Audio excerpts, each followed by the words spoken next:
Assalamualaikum warahmatullahi wabarakatuh. Pada kesempatan kali ini, saya Emi Cahyaningrum mohon izin untuk sedikit menjelaskan terkait hasil artikel kami yang berjudul Potensi Pendidikan Islam dalam Pendidikan Nasional di Era Revolusi Industri 4.0.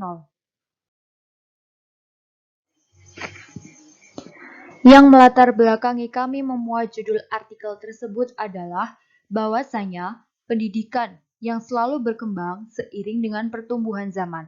Melalui pendidikan, manusia berkembang dan menyiapkan sumber daya manusia yang sebisa mungkin relevan dengan kebutuhan masyarakat saat itu. Selanjutnya, kehadiran era baru, yakni era revolusi industri 4.0, telah membawa dampak pada setiap aspek kehidupan manusia, salah satunya pendidikan di Indonesia. Tawaran-tawaran kemudahan dari manfaat teknologi telah mengubah cara pandang terhadap pendidikan. Melalui teknologi, manusia diajak menyelami berbagai informasi tanpa ada batasan dan sekat. Kemudahan yang ditawarkan malah membuat peserta didik terlena dan mengabaikan nilai moral yang sejatinya menjadi identitas bangsa Indonesia. Pendidikan Islam yang memiliki tujuan untuk mencapai keseimbangan pribadi manusia. Pendidikan Islam sebagai salah satu subsistem dalam pendidikan nasional memiliki peluang untuk ikut serta dalam upaya penguatan karakter dengan menggali potensi-potensi yang dimilikinya.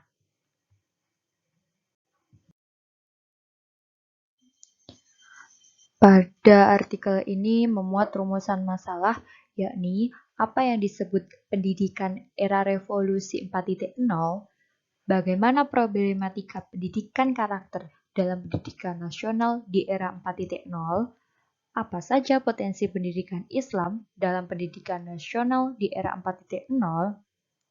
Tujuan dari kajian artikel ini adalah menggali dan menakar seberapa kuat potensi yang dimiliki pendidikan Islam dalam keikutsertaan menjawab tantangan yang dihadapi pendidikan nasional.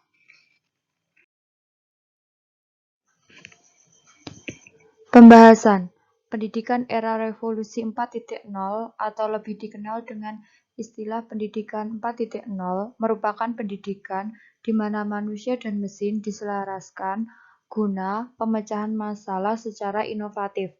Pada praktik pendidikan 4.0, guru bukan lagi sebagai figur utama dalam proses pembelajaran, namun digantikan oleh peserta didik itu sendiri.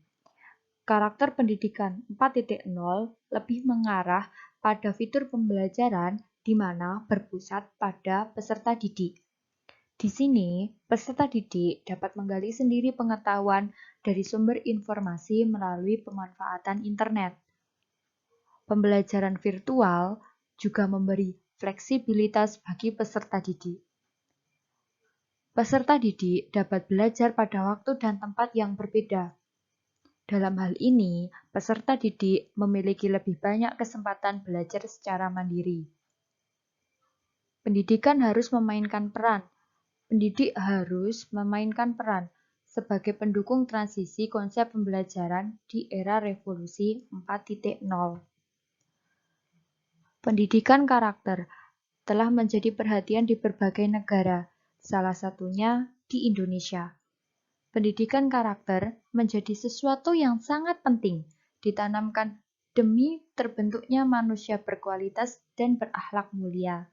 Menurut Imam Ghazali, karakter adalah spontanitas manusia dalam bersikap atau perbuatan yang telah menyatu dalam diri manusia sehingga ketika muncul tidak perlu dipikirkan lagi.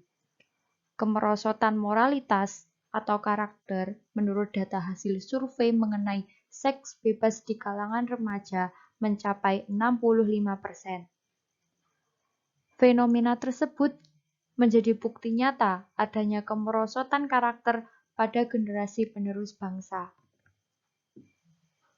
Pendidikan Islam adalah bimbingan secara sadar yang dilakukan oleh pendidik terhadap peserta didik dalam perkembangan jasmani dan rohani untuk membentuk pribadi utama sesuai dengan nilai-nilai Islam.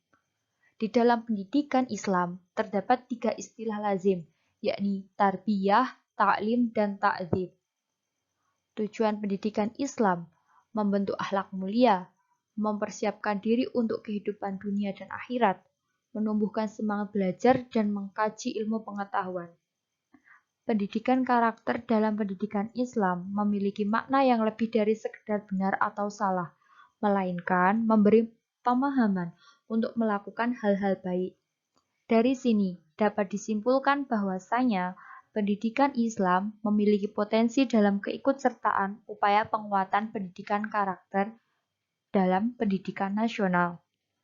Diharapkan dengan pembahasan pada artikel ini dapat membuka pemahaman terhadap pendidikan Islam yang memiliki potensi besar dalam penguatan karakter bangsa, dengan mengembalikan pendidikan Islam pada hakikatnya, serta mengorientasikan proses pendidikan Islam sesuai dengan tujuannya.